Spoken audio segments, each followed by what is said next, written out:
हम सब ने ये देखा है ना, बागानों में, रास्तों पर खूबसूरत फूल खिलते हैं और फिर कुछ ही हफ्तों में, अरे वाह, उसी जगह पर एक फल लग जाता है, बिल्कुल जादू की तरह। पर क्या ये सच में जादू है? असल में इसके पीछे एक कमाल की बायोलॉजिकल प्रोसेस छुपी है। आज चलिए इसी रहस्य से पर्दा उठाते हैं। ये सवाल हम सबके दिमाग में कभी ना कभी तो आया ही होगा कि आखिर एक नाजुक सा फूल एक रसीले फल में बदल कैसे जाता है। ये सिर्फ एक बदलाव नहीं है, ये तो कुदरत की सबसे शानदार कहानियों में से एक है, जीवन के बनने की कहानी। तो चलिए फिर इस बायोलॉजिकल पहेली को सुलझाते हैं। तो सबसे पहले एक बात साफ कर लेते हैं, फूल सिर्फ खूबसूरत दिखने के लिए नहीं होते, बिल्कुल नहीं। असल में ये एक हाई टेक रिप्रोडक्टिव मशीन है और इस मशीन का बस एक ही मकसद है, सेक्सुअल रिप्रोडक्शन, यानी बीज और फल बनाना, ताकि इनकी पीढ़ी, इनकी नस्ल आगे बढ़ सके। ठीक है, तो इस प्रोसेस को और गहराई से समझने के लिए हमें पहले इस मशीन के पुर्जों को समझना होगा। मतलब फूल के वो कौन से हिस्से हैं जो ये सारा काम करते हैं।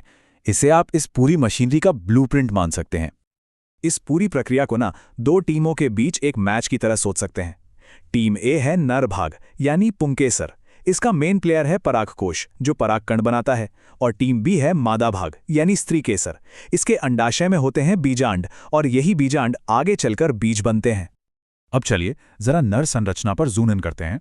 ये जो परागकोश है ना, ये सिर्फ एक थैली नहीं है, ये तो एक किला है जिसके चारों तरफ 4 मजबूत सुरक्षा परतें हैं। और इन दीवारों का काम क्या है? अंदर जो परागकण बन रहे हैं उन्हें सेफ रखना और उन्हें पोषण देना। इन 4 परतों में जो सबसे अंदर वाली लेयर है, चेपिटम, वो सबसे जरूरी है। इसे आप परागकणों की नर्सरी कह सकते हैं। इसका बस एक ही काम है, अंदर पल रहे परागकणों को तब तक खाना पीना देना जब तक कि वो बड़े होकर अपनी लंबी यात्रा के लिए तैयार ना हो जाएं। अच्छा, तो ये तो हुई नर भाग की बात। अब आते हैं मादा संरचना पर। अंडाशय के अंदर है बीजांड और उसके भी अंदर एक बहुत ही खास जगह है जिसे कहते हैं भ्रूणकोश, और यहीं पर बिल्कुल सुरक्षित रहती है अंड कोशिका। ये हमारी कहानी का अगला और बहुत ही अहम किरदार है। और यहीं पर चीजें थोड़ी सी अजीब हो जाती हैं। एक मैच्योर भ्रूणकोश में सिर्फ 7 सेल्स होते हैं, पर न्यूक्लियस होते हैं 8। है ना अजीब? 7 कोशिकाएं, 8 केंद्रक। और ये जो अनोखा सेटअप है ना, यही उस कमाल की घटना की चाबी है जो आगे होने वाली है।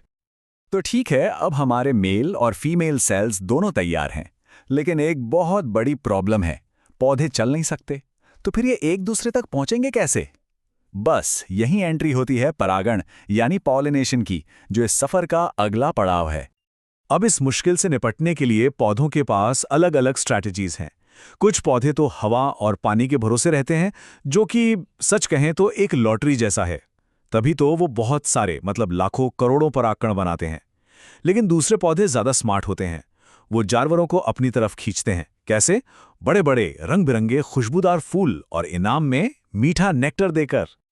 तो जैसे ही परागकण वर्तिकाग्र पर लैंड करता है, कहानी अपने साइंटिफिक क्लाइमैक्स पर पहुंच जाती है। अब जो होने वाला है वो एक ऐसी घटना है जो फूलों वाले पौधों को दुनिया के ज्यादातर जीवों से बिल्कुल अलग बनाती है। इसे कहते हैं डबल फर्टिलाइजेशन यानी दोहरा निषेचन। और जैसा कि नाम से ही पता चल रहा है, ये कोई एक अकेली घटना नहीं है। इसमें भ्रूणकोश के अंदर एक साथ 2 अलग अलग फ्यूजन होते हैं।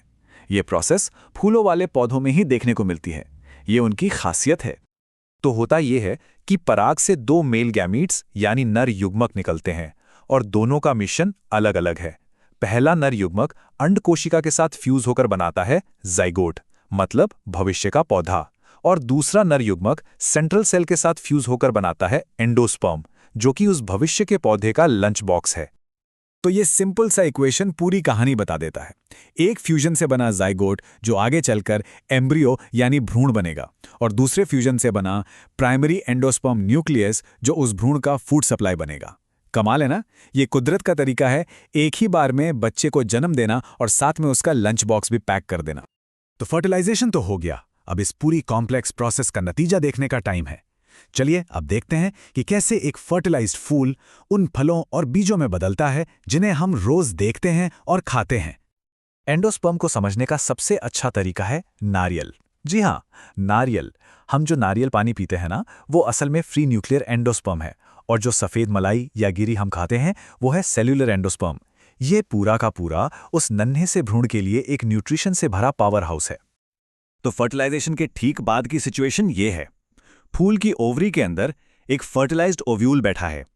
समझिए कि स्टेज पूरी तरह से सेट है और अब सबसे बड़ा ट्रांसफॉर्मेशन शुरू होने ही वाला है। और ये रहा शानदार नतीजा। वो जो फर्टिलाइज्ड ओव्यूल था वो बन गया बीज, और जिस ओवरी ने उसे घेर रखा था वो फूलकर रसीला होकर बन गया फल। तो अगली बार जब कोई फल खाएं तो याद रखिएगा कि आप एक पकी हुई ओवरी खा रहे हैं। पर रुकिए, कहानी में एक और मजेदार ट्विस्ट है। सारे फल एक ही तरह से नहीं बनते। जो फल सिर्फ ओवरी से बनते हैं, जैसे कि आम, उन्हें कहते हैं ट्रू फ्रूट्स या सत्य फल। लेकिन कुछ फल जैसे सेब या स्ट्रॉबेरी को बनाने में ओवरी के साथ साथ फूल के दूसरे हिस्से जैसे थैलेमस भी शामिल हो जाते हैं। इन्हें कहते हैं फॉल्स फ्रूट्स या आभासी फल। हमने ये तो देख लिया कि बीज कैसे बनता है, पर सवाल ये है कि एक बीज जिंदा कब तक रह सकता है? कुछ महीने, कुछ साल? शायद यकीन ना हो, लेकिन जवाब है 10,000 साल। जी हां, 10,000 साल। ये नंबर हमें एक बीज की जबरदस्त सहन शक्ति के बारे में बताता है। और ये कोई मजाक नहीं है, ये सच्ची कहानी है। आर्कटिक टुंड्रा में खुदाई के वक्त साइंटिस्ट्स को आर्कटिक ल्यूपिन का एक बीज मिला। अंदाजा लगाया गया कि ये बीज 10,000 सालों से डॉर्मेंट यानी सुप्त अवस्था में था। और कमाल की बात यह है कि जब उसे सही कंडीशंस दी गईं तो वो ना सिर्फ अंकुरित हुआ बल्कि उसमें फूल भी खिले। जरा सोचिए, एक नन्हे से बीज के अंदर हजारों साल तक जिंदा रहने की ताकत। लेकिन हाँ, सभी बीजों की लाइफ इतनी लंबी नहीं होती।